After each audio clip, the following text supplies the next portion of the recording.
महेंद्र अपनी रोजी रोटी कमाने के लिए रोज अपने गांव से शहर जाया करता था। और उसका ये डेली का रूटीन था कि जब भी वो शहर से गांव वापस आता शाम को थोड़ा जल्दी निकलता था, क्योंकि जो शहर से गांव के बीच का रास्ता था वहाँ एक बहुत ही घना जंगल था जिससे देर रात में निकलना खतरे से खाली नहीं था। तो हमेशा महेंद्र आते टाइम ये ध्यान रखता था कि वो जल्दी अपने घर पहुंच जाए। और एक बार की बात है, महेंद्र जब शाम को अपना काम कंप्लीट करके अपने घर के लिए निकलने वाला था, तभी उसे कुछ अर्जेंट काम दोबारा से करना पड़ गया और उसकी वजह से उसे घर जाने में आज थोड़ा लेट होने लग गया। महेंद्र ने घड़ी में टाइम देखा, अभी इतना भी कुछ खास लेट नहीं हुआ था, 7 ही बजे थे। तो उसने सोचा ठीक है, पहले काम कंप्लीट करता हूँ और जितनी जल्दी हो सकेगा खाली होके निकल जाऊंगा। लेकिन उस काम को पूरा करने में महेंद्र को 10 बज गए और महेंद्र आज काफ़ी लेट हो गया था। अब घर पे लोग इंतज़ार कर रहे होंगे और वो अभी तक घर नहीं पहुंचा। ये सोच के उसने वहाँ से निकलने का सोचा कि जितनी जल्दी हो सकता है अब निकलता हूँ। और उस टाइम में मोबाइल फ़ोन या कुछ भी ऐसा साधन नहीं था कि वो अपने घर पे बता सके कि आज वो नहीं आएगा या लेट आएगा। तो महेंद्र फटाफट वहाँ से निकलने की तैयारी करने लग गया। अब वहाँ से निकलने के बाद जैसे ही वो शहर का रास्ता पार करके अपने गांव के जो जंगल था वहाँ एंटर कर रहा था, उसको बड़ी वियर्ड वियर्ड सी वाइब्स आने लग गई, जिसमें ऑलरेडी उसके मन में चीज़ें चल रही थी। तो बहुत सारी वो भी थॉट्स मिक्स थी। तो बस वो फटाफट अपनी साइकिल को भगाया जा रहा था कि वो जल्दी घर पहुंच जाए। अब इतने में क्या हुआ कि बहुत तेज़ बारिश शुरू हो गई और वो बारिश इतनी ज़्यादा तेज़ थी कि महेंद्र से साइकिल चलाई नहीं जा रही थी। वो बिल्कुल देख नहीं पा रहा था सामने, इतनी तेज़ पानी की बूंदें उसके फेस पे आ रही थी। तो महेंद्र ने सोचा कि मैं 5-10 मिनट यहाँ पे खड़े होकर वेट कर लेता हूँ, अब जो भी है लेट तो हो ही गया है। तो महेंद्र ने एक बड़े से पेड़ के नीचे अपनी साइकिल खड़ी की और थोड़ा थोड़ा पानी उस पेड़ के नीचे भी टपक रहा था, लेकिन उतना नहीं जितना जो रास्ता खुला हुआ था वहाँ पे आया था। महेंद्र वहीं पे वेट करने लग गया बारिश कम होने के, लेकिन अब बारिश कम होने का नाम नहीं ले रही थी और महेंद्र थोड़ी देर और खड़ा रहा। बारिश अपनी स्पीड में हुई जा रही थी। इतने में ही महेंद्र को बहुत तेज तेज से किसी छोटे बच्चे के रोने की आवाज़ आई, जो आवाज़ लगभग जंगल के अंदर 300 मीटर के आसपास से आ रही होगी। वो काफ़ी तेज़ बच्चा रो रहा था। तो अब महेंद्र को ये चिंता हो गई कि इतनी रात में किसी का बच्चा इस जंगल में यहाँ पे रो रहा है, क्या वो सेफ़ है या फिर किसी ने अपना कोई बच्चा फेंक दिया, क्या हुआ है? वो इस चीज़ को बहुत देर तक सोचने लगा कि कोई अगर होगा तो यहाँ क्यों रखेगा अपने बच्चे को। और जब वो बच्चा थोड़ी देर रोता रहा, शांत नहीं हुआ और वो आवाज़ कंटिन्यू आई जा रही थी और बारिश भी अपनी स्पीड से हुई जा रही थी। तो महेंद्र को लगा कि वो बच्चा कहीं न कहीं अकेले पड़ा हुआ है शायद, तभी वो इतना रो रहा है और जाके एक बार चेक कर लेता हूँ। और यही सोच के महेंद्र धीरे-धीरे आगे बढ़ने लग गया। अब महेंद्र जितना जंगल के अंदर जा रहा था, वो आवाज़ उतनी आगे बढ़ती जा रही थी और अब महेंद्र इतना अंदर आ गया था कि उसको रास्ता उतना क्लियरली याद नहीं था, क्योंकि सब जंगल ही था। अब महेंद्र उस बच्चे को ढूँढते-ढूँढते काफ़ी अंदर चला गया और जितना अंदर जाए वो आवाज़ थोड़ी और आगे बढ़ती जाए, थोड़ी और आगे बढ़ती जाए। हर बार लग रहा था जैसे बस यहीं पे है, बस यहीं पे है, थोड़ा-सा आगे बढ़ जाओ यहीं पे है, लेकिन कहीं पे वो बच्चा दिख ही नहीं रहा था। अब महेंद्र सब जगह ढूँढने लग गया, लेकिन वो बच्चा कहीं नहीं दिख रहा था। सिर्फ़ उस बच्चे की आवाज़ बहुत तेज़-तेज़ से गूंज रही थी और वो आवाज़ धीरे-धीरे इतनी कर्कश होती जा रही थी और इतनी ज़्यादा, मतलब ऐसा लग रहा था कि बस वो कोई भी चुप करा दे उस बच्चे को, इतना इरिटेटिंग हो रहा था महेंद्र के लिए।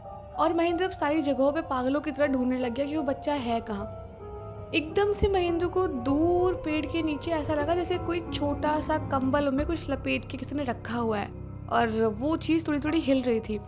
तो फटाफट महेंद्र आगे बढ़ा और उसको लगा कि यहीं से आवाज़ आ रही है, तो फटाफट गया वो और उसने देखा वहाँ पे तो सच में पूरे भीगे कंबल में एक बच्चा लेटा हुआ था, जो कि बहुत बुरी तरह से रो रहा था। उसका पूरा चेहरा पानी से भीगा हुआ और उसका पूरा चेहरा लाल हो गया था रो-रो के, इतना रो रहा था वो। अब महेंद्र को बड़ी दया आई कि इतना छोटा बच्चा यहाँ पे इतनी भीगती बारिश में कौन छोड़ गया, और उसे बड़ा गुस्सा सा भी आया कि यार कोई होगा भी तो आसपास, माँ बाप होनी चाहिए, इतनी रात में ये अकेला यहाँ पे। खैर अब महेंद्र थोड़ी देर वेट करने लग गया और उस बच्चे को कैसे भी चुप कराने की कोशिश करने लग गया, लेकिन वो बच्चा चुप होने का नाम नहीं ले रहा था।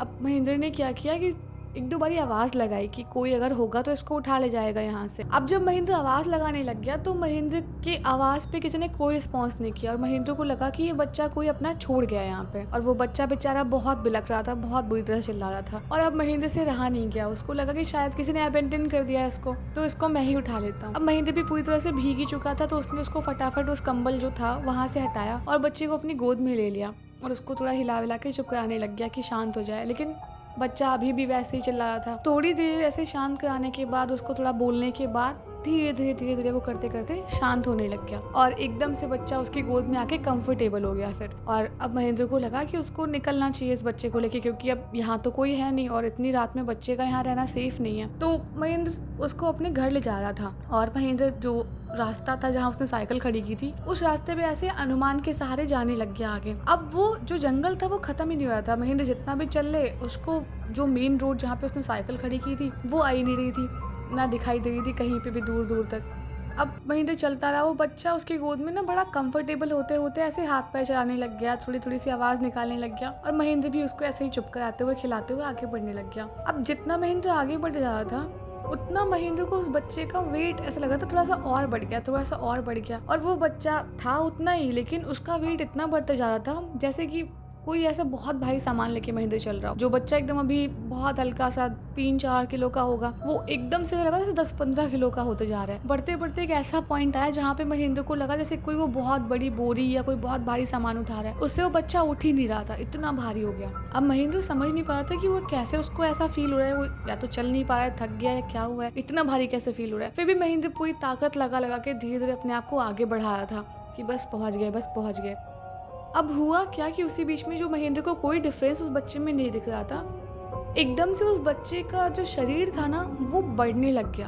और बढ़ते बढ़ते वो ऐसा जैसे कि कोई बड़ा बच्चा नहीं होता है एकदम 10-12 साल का, वैसे धीरे धीरे करते करते इतना बड़ा ऐसा होता जा रहा है तुरंत तुरंत। अब महेंद्र कुछ समझता या बोलता या उसको समझ में आता अब आगे की हो क्या रहा है। एकदम से जो बच्चा उसकी आंखों के सामने इतना बड़ा हो गया, महेंद्र ने झटाक से उसको फेंक दिया। जैसे उसको फेंका, वो एकदम हवा में ऐसे खड़ा हो गया सामने उसके। और इस टाइम जो महेंद्र के सामने खड़ा था, वो ना तो कोई बच्चा था 10-12 साल का, ना ही वो कोई छोटा बच्चा था।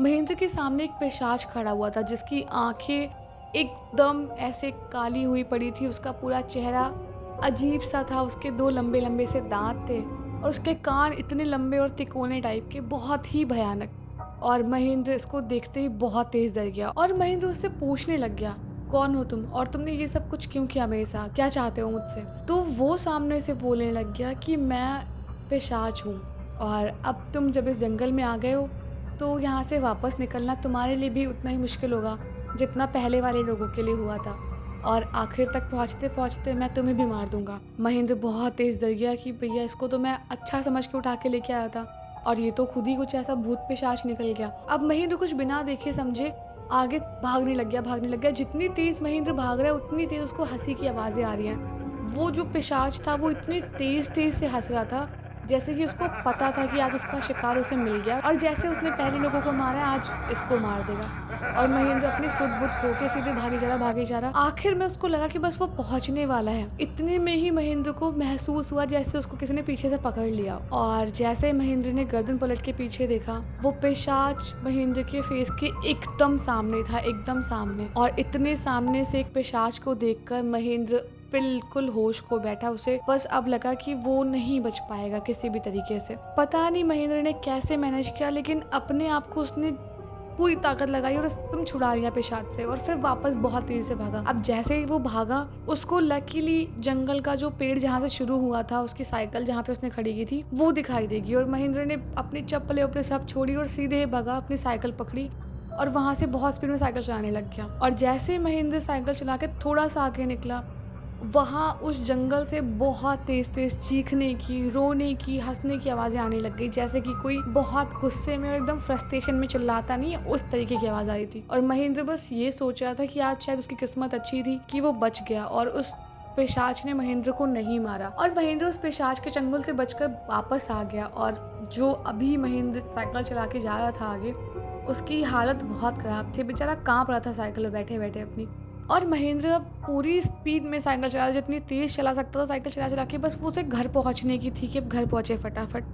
महेंद्र जैसे तैसे करके अपने गांव पहुंचा और गांव में उसने सबको ये बात बताई कि उसके साथ कैसा कैसा हुआ उस जंगल में, और वहाँ पर जो बच्चा था कैसे वो एक पिशाच बन गया और वो महेंद्र को मारने वाला था। और गाँव वालों को जब महेंद्र ने ये सब बातें बताई ना, उसके बाद महेंद्र की तबीयत धीरे धीरे बहुत ख़राब होने लग गई। और ऐसा लगा जैसे महेंद्र के शरीर से कोई खून चूस रहा हो उसका। मतलब वो दिन पर दिन कमज़ोर हुआ जा रहा था। जो अब तक काम पे जाता, रोज़ अपना इतना सारा काम करता था, वो कुछ नहीं कर पा रहा था। उसका पूरा शरीर एकदम कमज़ोर होता जा रहा था। फिर महेंद्र की वाइफ ने पंडित जी से पूछ के कुछ पूजा पाठ जो भी होता है वो सबका अरेंजमेंट किया और वापस से पूजा पाठ घर में करवाई गई और धीरे धीरे चीज़ों को नॉर्मल किया गया। और कुछ दिन बाद महेंद्र ठीक हो गया और महेंद्र ने डिसाइड किया कि अब चाहे कुछ भी हो जाए, चाहे कितना भी कोई अर्जेंट काम हो, वो शाम से ज़्यादा शहर में नहीं रुकेगा और अपने घर जितना जल्दी होगा वापस आएगा। अब जैसे ये कहानी थी ना, वैसे ही एक बहुत ही फेमस एक मिथिकल कैरेक्टर है, उसका नाम तियनक है। वो भी एक बच्चे का रूप ले लेता है और वो जंगलों में ही बैठता है। जंगलों में वो अपना शिकार ढूंढता है और जब भी कोई उसको बचाने, समझाने या फिर मतलब बच्चा है वो सोच के उठाने आता है, वो बच्चा धीरे धीरे वैम्पायर बन के उसको मार देता है। तो ये कहानी तियनक से ही इंस्पायर्ड थी। तो इस कहानी से हमें यही शिक्षा मिलती है कि हमें चुपचाप अपना काम कंप्लीट करके अपने घर सीधे आना चाहिए, ना कि इधर उधर खड़े होके टाइम पास करना चाहिए। ना ही बारिश हो रही है तो रुक के लाओ 4 लोगों की मदद कर दो, क्योंकि पता नहीं आप जिस पे ट्रस्ट कर रहे हो वो उतना ट्रस्टवर्दी है भी या नहीं, या आपकी जो भलाई आप कर रहे हो उसके लायक है भी या नहीं। और अगर स्टोरी अच्छी लगी हो तो वीडियो को लाइक कर देना, कमेंट करके बताना स्टोरी कैसी थी और सब्सक्राइब करना तो भूलना ही मत यार, तुम कर देते हो मुझे पता है।